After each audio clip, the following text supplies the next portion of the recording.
Hello everyone, once again I am here with my new video lecture that is based on narration. Here I am going to discuss the specific rules of interrogative sentences. In my last video I discussed about some assertive sentences, some statement. Last जो video था मेरा उसमें मैंने assertive sentence मैंने discussion किया था, affirmative sentence था, उसमें कुछ यूनिवर्सल्स जो कॉन्सेप्ट होते हैं उसके रिगार्डिंग भी मैंने कुछ डिस्कशन किए थे, राइट। लेकिन आज जो वीडियो लेक्चर हम आपके सामने ला रहे हैं इसमें हम लोग बात करेंगे और शॉर्ट्स ऑफ इंटरोगेटिव सेंटेंस। आखिर इंटरोगेटिव सेंटेंस के क्या क्या स्पेसिफिक रूल्स होते हैं and how to change from direct to indirect speech. Okay, so without wasting our time let us get started.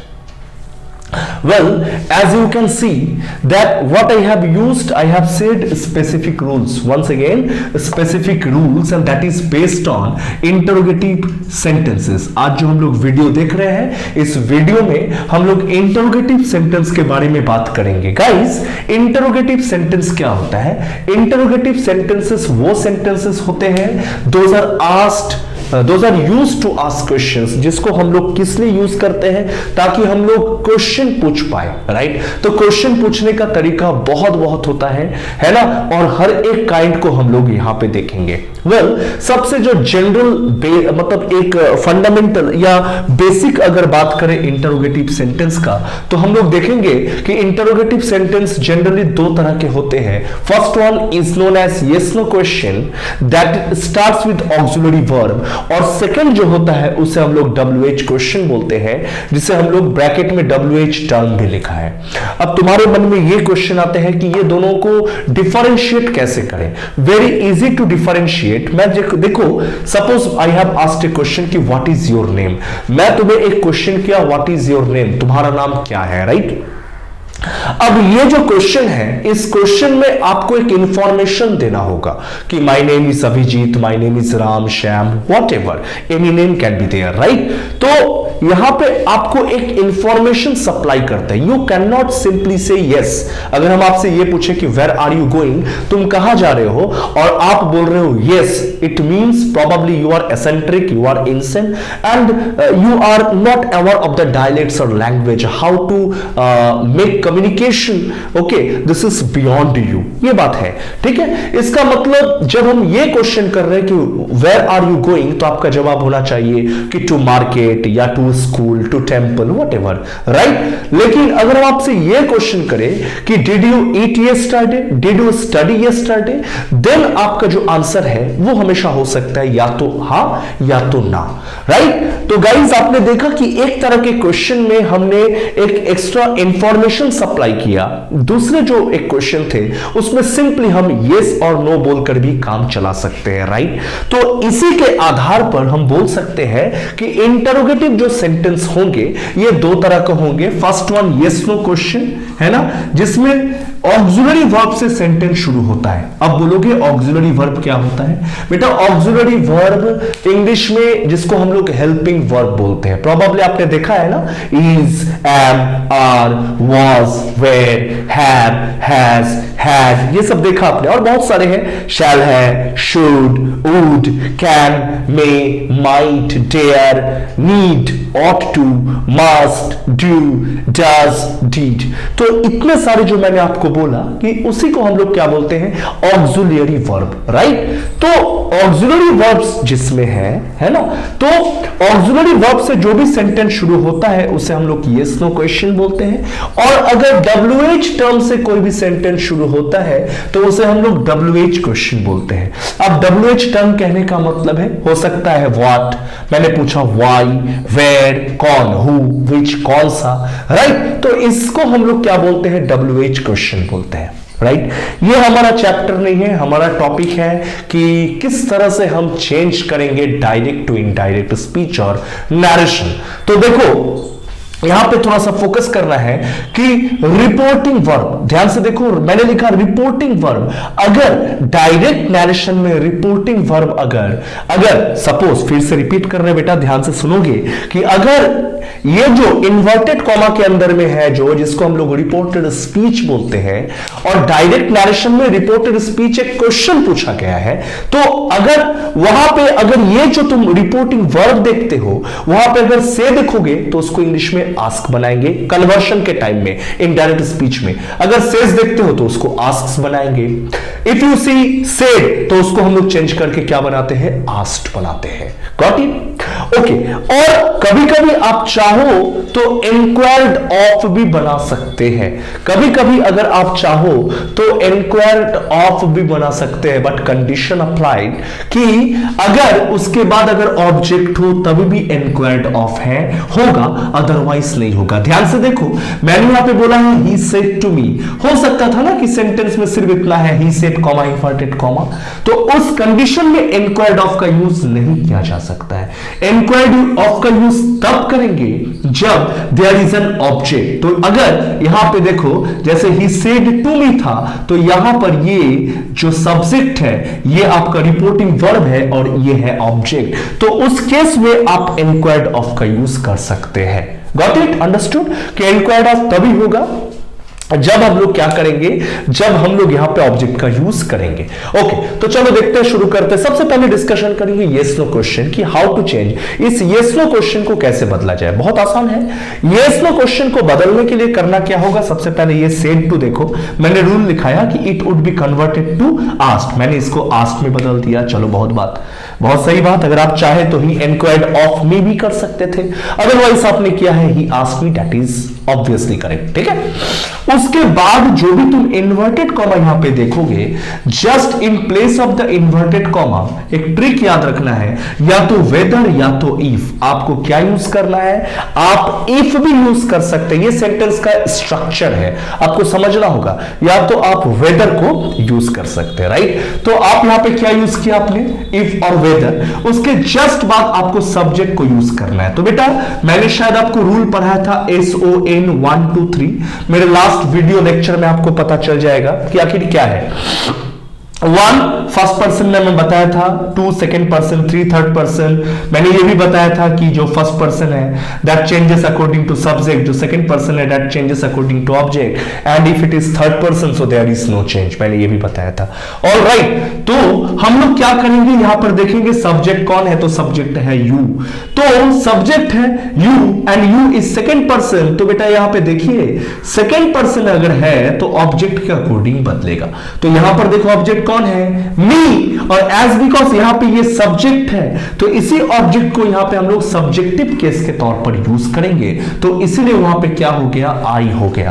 अब बहुत सारे बच्चे का ये क्वेश्चन रहते हैं कि सर यहां पे मी क्यों नहीं किए, तो वेदर के बाद आपको सब्जेक्ट यूज करना है and me is the objective case. याद रखना बेटा, कोई भी प्रोनाउन का 3 केस हो सकते हैं। फर्स्ट होता है subjective case, that is subjective case. Second होते हैं ऑब्जेक्टिव केस, ओके, और जो थर्ड होता है that is known as possessive case. इसके हम लोग क्या बोलते हैं, पॉसेसिव केस बोलते हैं। अब बोलोगे sir how to recognise, how to differentiate. Suppose मैंने बोला आई, इसका मतलब आप सिर्फ आई से एक सेंटेंस बना सकते हैं जहां पे आई सब्जेक्ट ही होगा। अब ऐसा सेंटेंस बना के दिखाओ जहां पे आई ऑब्जेक्ट है, ही सेड टू आई, ये कभी करेक्ट है क्या, no, this is incorrect sentence. इसीलिए आई को हम क्या बोले, सब्जेक्टिव केस या तो नॉमिनेटिव केस। इसी आई को अगर मी बना देंगे तो ये क्या हो जाएगा आपका, ये ऑब्जेक्टिव केस होता है। गाइस इसे हम लोग क्या बोलते हैं, इसे हम लोग ऑब्जेक्टिव केस बोलते हैं। और इसी आई को जब हम लोग माई कर देते हैं तो ये हो जाता है पॉसेसिव केस, जहां पे ओनरशिप के बारे में पता चले। ये मेरा किताब है तो इस बुक में मेरा ओनरशिप है, so this is my book. यहां पे माई, तुमने मुझे डांटा, यू स्कोल्डेड मी, तुमने किसे डांटा, मुझे, तो ये यू सब्जेक्ट है और जो मी है वो ऑब्जेक्ट है। देखो मैंने लिखा है ऑब्जेक्टिव केस, बस वही बात यहां पे फोकस करना है कि एज बिकॉज ये सब्जेक्ट है तो मी का सब्जेक्टिव केस क्या हो जाएगा, आई। और मैंने रूल में बताया है कि इज एम आर जो है इसका कन्वर्शन कैसे करेंगे, इसके कन्वर्शन में हम लोग देखेंगे। और क्या है कि is am are converted to was and were, तो यहां पर देखो इज एम आर का पास्ट टेंस वाज है, राइट, वाज वेयर दोनों हो सकते हैं, एस बिकॉज यहां पे आई है, and just after I you can not use were, तो यहां पे क्या हो गया आई वाज।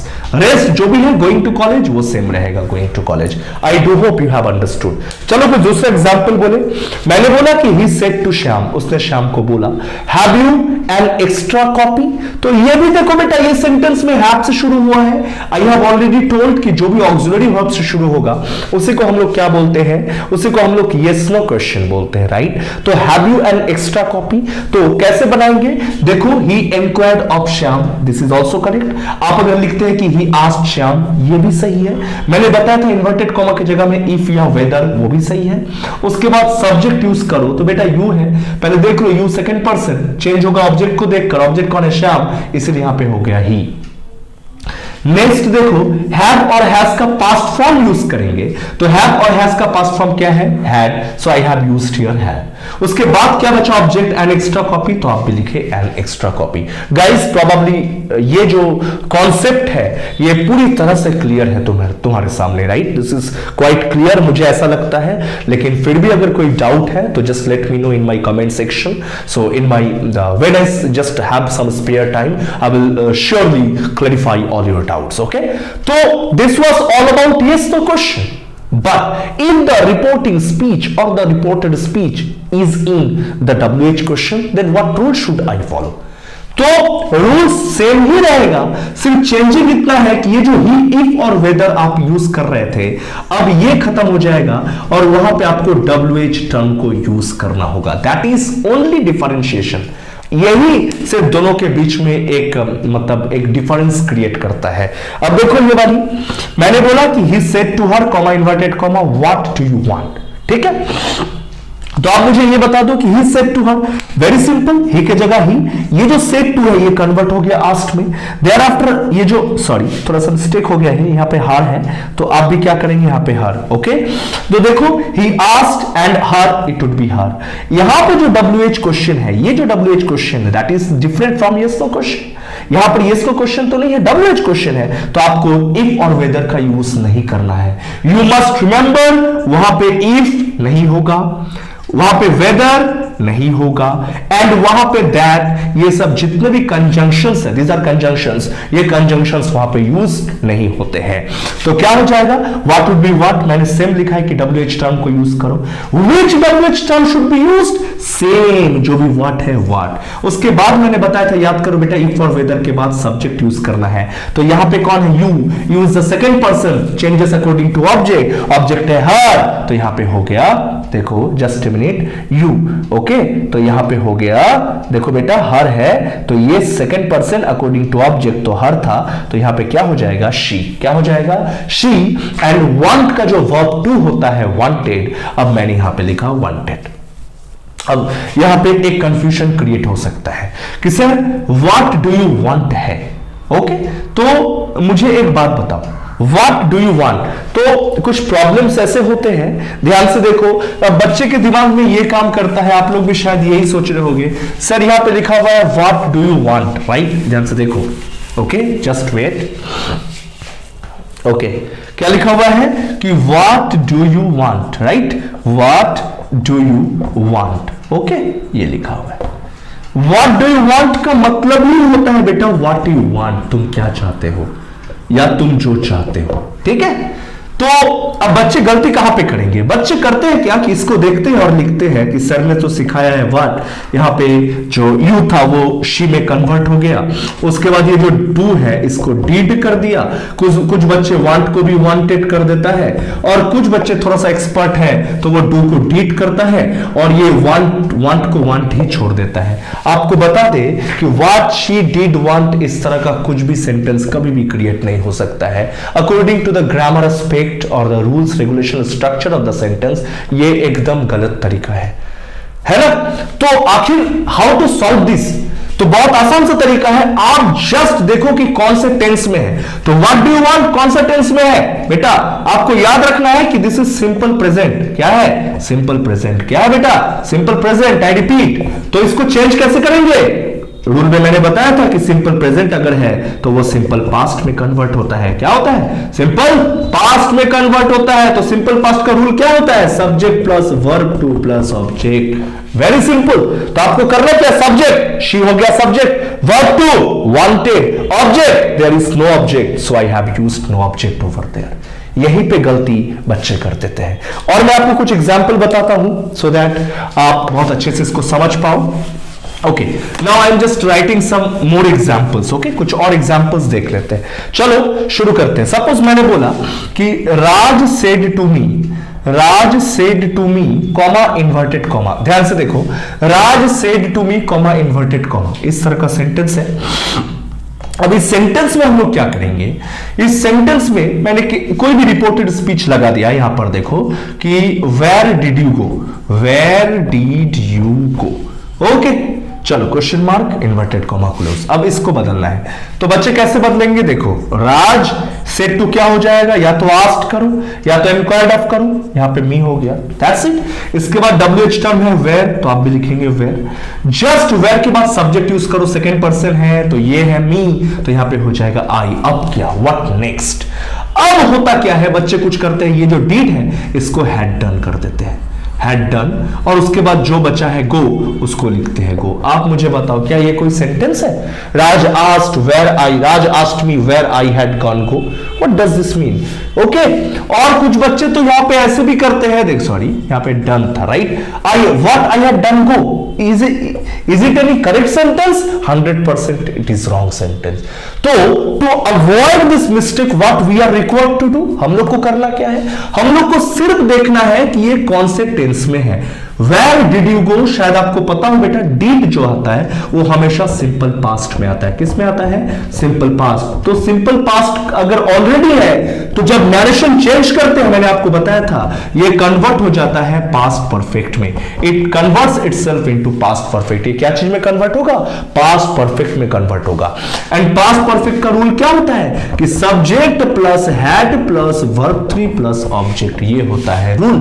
तो सब्जेक्ट प्लस हैड तो होना क्या चाहिए? राज आस्क्ड मी, इतना दूर तक सेम चलेगा। उसके बाद क्या है? वेयर, तो आप भी लिखेंगे वेयर। सब्जेक्ट है आई, वेरी गुड। उसके बाद है हैड, तो लिखेंगे had. And there after verb 3, तो गो का वर्ब 3 क्या हो जाएगा? गॉन। तो आंसर खत्म हो गया, यहीं पे फिनिश हो गया। Raj asked me where I had gone. So I do hope कि आपको कोई परेशानी नहीं हुई समझने के लिए, राइट? चलो और एक सेंटेंस है, Ram said to Sita who are you. तो बस very easy, Ram asked Sita, इतना क्लियर है। उसके बाद WH टर्म क्या है बेटा? देखो हु, तो आप भी लिखे हु। देयर बच्चे करते क्या है कि हु वाज कर देते हैं तुरंत। No, wrong. सबसे पहले मैंने बताया था कि अकॉर्डिंग टू द रूल कि WH क्वेश्चन होगा, उसके बाद सब्जेक्ट होगा, उसके बाद वर्ब होगा एंड देन ऑब्जेक्ट होगा। तो इसके बाद वर्ब सब्जेक्ट है, देखो WH क्वेश्चन हो गया, अब सब्जेक्ट। सब्जेक्ट कौन है? यू। सेकंड पर्सन है, सेकंड पर्सन मतलब सीता, तो सीता एक लड़की है तो क्या करेंगे? She. Okay, and there after क्या है? देखो सब्जेक्ट हो गया, नाउ वर्ब। वर्ब में देखो क्या है? इज एवर, इसका पास्ट होगा वाज एंड वेयर, तो शी के बाद वेयर हो नहीं सकता है तो क्या हो जाएगा? वाज। इसके बाद है object, there is no object, तो सेंटेंस यहीं पे फिनिश होगा। Okay, alright. तो देखो यहां पे हमने इस तरह से फिनिश किया, Ram asked Sita who she was. Okay, so students, you have just understood this basic concept of interrogative sentence. Here I have discussed these two form. First one, that one yes no question, and the second one WH question. But this is not the least. We have some other aspects to know about regarding interrogative sentence, and that I will just post in my next video lecture. Thank you so much. Take care. Bye bye. And never forget to subscribe my channel. Your feedback is very important, and I wish that you will do the same. Thank you.